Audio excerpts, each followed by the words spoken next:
Good afternoon, I'm Vashan Brown with the Midday News. A special welcome if you're watching on onespotmedia.com. The Education Ministry is defending multiple contracts signed for emergency school repairs with a single contractor. The issue was raised at Parliament's Public Accounts Committee PAC meeting on Tuesday. Here is TVJ's Herman Green.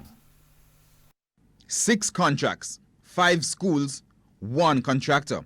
Those details on the direct and emergency contracts for school repairs were highlighted in the Auditor General's report on procurement by the Education Ministry's National Education Trust, NET. For PAC member Dr. Morris Guy, the situation was puzzling in more ways than one. It would speak to a situation where you might not be getting value for your money in that you have contractors who are located in the locale of the school would be better able to give you a better costing than somebody who is located, say for example, in Savannah Mar doing something in Port Antonio. So the question that is being asked is, where are these 6 schools located? Are they in the same geographic area?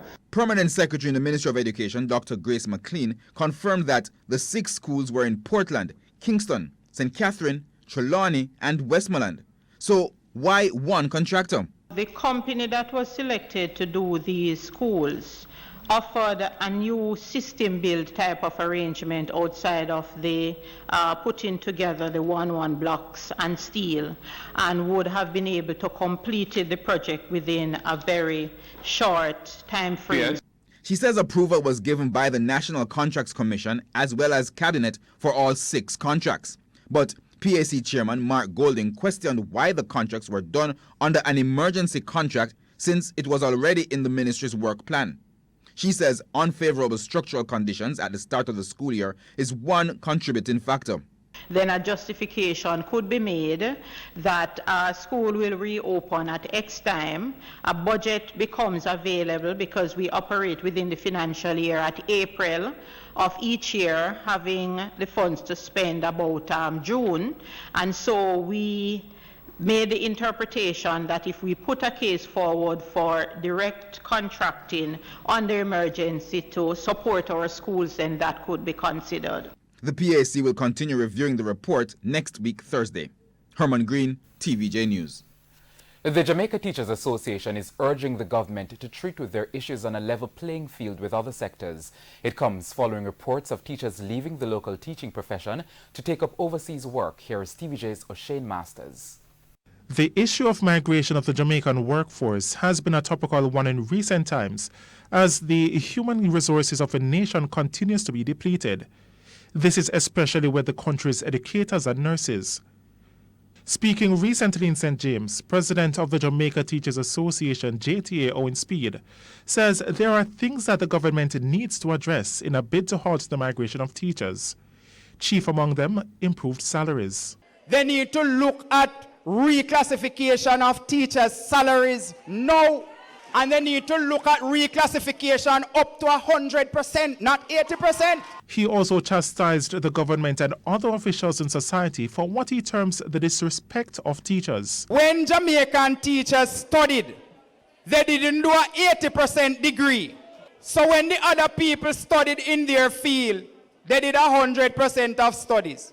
The teachers of this country did 100% of studying too. In terms of criticisms, he says the notion that math and science teachers should be paid a higher salary should be rubbish. We are not so silly, and we won't do that because it makes no sense. They need to look at reclassification and how they can find something to benefit everybody because they have money to do other things and they are reckless in spending Jamaica's money. In the meantime, the JTA head is urging the government to make lands more readily available for teachers. Too many of our teachers are retiring without a home.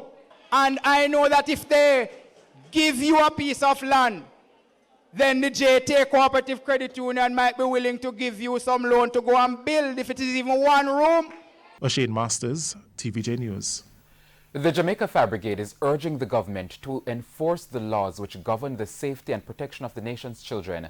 The call comes as the country continues to record an increase in house fires claiming the lives of children. TVJ's Prince Moore reports. Looking at our statistics now, we're talking about fires occurring 151 on average every month. Staggering figures from the Jamaica Fire Brigade about the number of fires in Western Jamaica.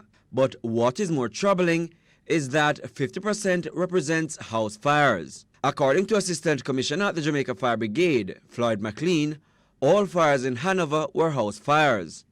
But what Mr. McLean says is more troubling is that no matter where the nation's children are, they are not safe. He says the carelessness of adults is to be blamed for children dying in house fires. My experience in fire safety has taught me that adults are predominantly lazy. And the things that we should do to protect our children, we don't do them. So therefore we leave them alone. We allow them to go through trial and error in using fires. As to the 2 children who died in a fire in Norwood St. James earlier this month, he says investigations show that the eldest child was actually vaping. And vaping not with something that will not cause a fire, but actually smoking a roll of paper. And that actually, as simple as that, created the fire. In the meantime, he's calling for the full implementation of the law in protecting children. I, from a fire brigade standpoint and a personal standpoint, would like to see the full force of the law come to bear on all parents who believe that they're at the point where they still should be running up and down on the road at nights when their children ought to be protected at home. They have to find the opportunity now to party and floss because they are still young. Prince Moore, TVJ News. And it's now time for a break, but stay with us. More stories right after these messages. Welcome back. Continuing the news now.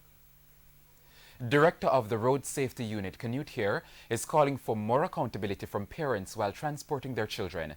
He says data show that adults wear seatbelts in most crashes involving children, while the children are left to roam about in the vehicle. And we have found the crash where the parent buckle up, and when the crash happened, the child fly out of the vehicle.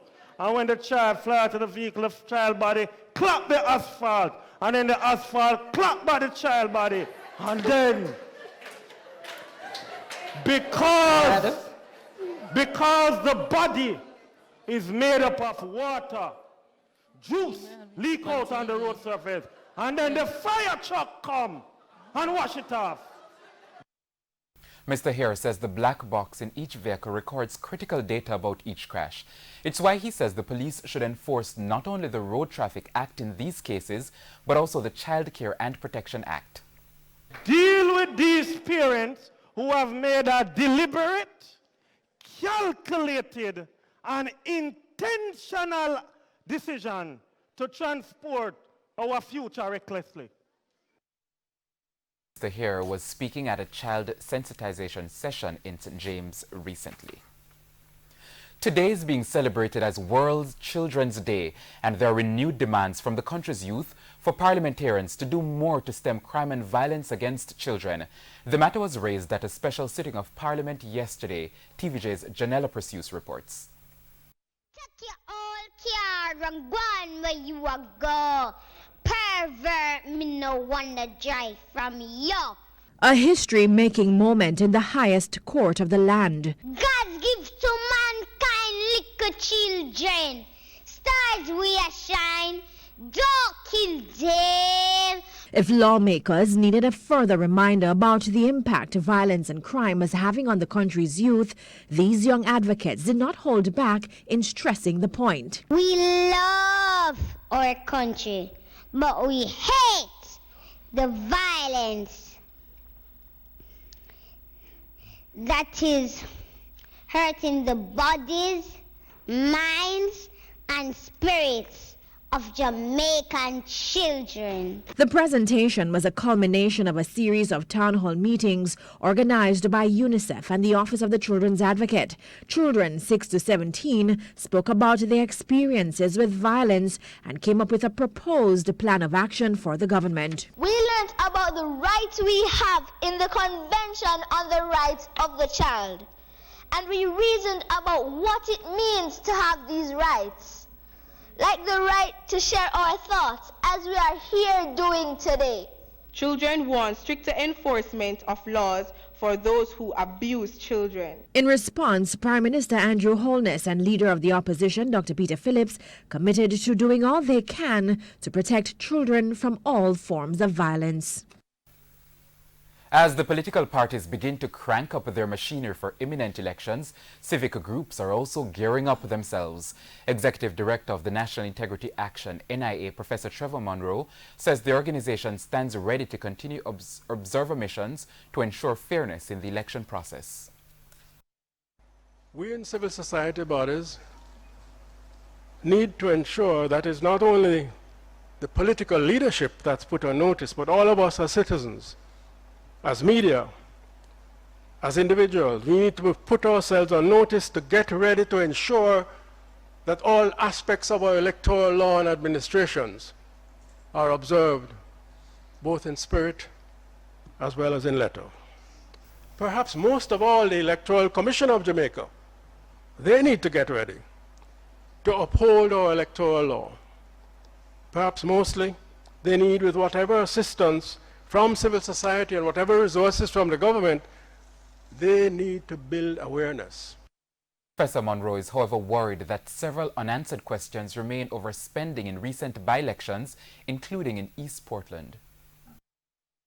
It's a matter of some interest that in the 5 parliamentary by-elections since February 2016, 3 victorious JLP candidates and 2 victorious PNP candidates in those by-elections reported nil donations received. Maybe that is a reflection of the fact, but we have to rely on our Electoral Commission to do the necessary work to ensure compliance. Professor Monroe was speaking at the Press Association of Jamaica's public forum as part of National Journalism Week at the Jamaica Pegasus Hotel on Monday. Farmers in Dalvis and Thomas are appealing to the government for help in finding suitable lands for cattle rearing. The farmers told the TVJ News that they do not have adequate lands in and around their community to carry out their business. For one, the farmers say the Duckenfield Sugar Estate, which was closed earlier this year, would be best for that activity. We trespass upon it long time. We are raised cow and goat and as a farmer. But now we sit in the land, now utilize the cane again because we sit around this year crop. So we don't know if we have a crop next year. So if we could get some of the land, as farmers raise cow and goat, we are all right with that. Because most of farmers have cow, but they don't have any land. And you can't be a farmer and you don't have any land. And they might tell young people to go in a farming and they can't go in a farming without land. A 3-vehicle collision in Westmoreland claimed the life of a teacher yesterday afternoon. That is Wyarth Wilkins, a teacher at Froome Technical High School in the parish. TVJ News understands that Mr. Wilkins was driving along the Content Main Road when the car developed mechanical difficulties and he lost control of the vehicle. He was taken to the Black River Hospital where he was pronounced dead. We were coming from Lacovia, coming up, and there was a few cars ahead of us, and this car behind us overtake us. And overtake us, there was another set of car coming down, so there was no space for him to, so he slammed, the other car slammed into him, and him slammed into us and fling us off the street over here. And here's a preview now of what's coming up in this evening's Health Report. In the next edition of the Health Report, we look at malnutrition. When you have situations that lead to drought and people can't find food, right? And especially if the children are not immunized, they keep getting reinfected with all of these diseases, and the metabolic process can't cope with it. And so they lose energy, they lose protein, right? And because they lose a lot of protein, you find that they retain a lot of fluid. That's the health report this evening in Primetime News. And now for today's healthy living tip. If you suffer from malnutrition, you're advised to have plenty fruits and vegetables, some milk and dairy products, some meat, fish, eggs, beans, and other non-dairy sources of protein. Time now for sports. The finalists for the Issa Manning Cup will be decided today with the playing of the semi-finals at the National Stadium. At 3 p.m., 1987 winners St. Andrew Technical will oppose Wilmer's Boys. The second semi-final will be between Jamaica College and Kingston College at 5 p.m., 3 days after their one-all regular time scoreline in the Issa Champions Cup at the same venue. KC went on to win that game 3-2 on penalties. The first semi-final will be live on TVJ and Hits 92 FM. And that's the Midday News. I'm Vashon Brown. Don't forget to join us at 7 for Primetime News Package. On behalf of the news, sports and production teams, have a wonderful afternoon.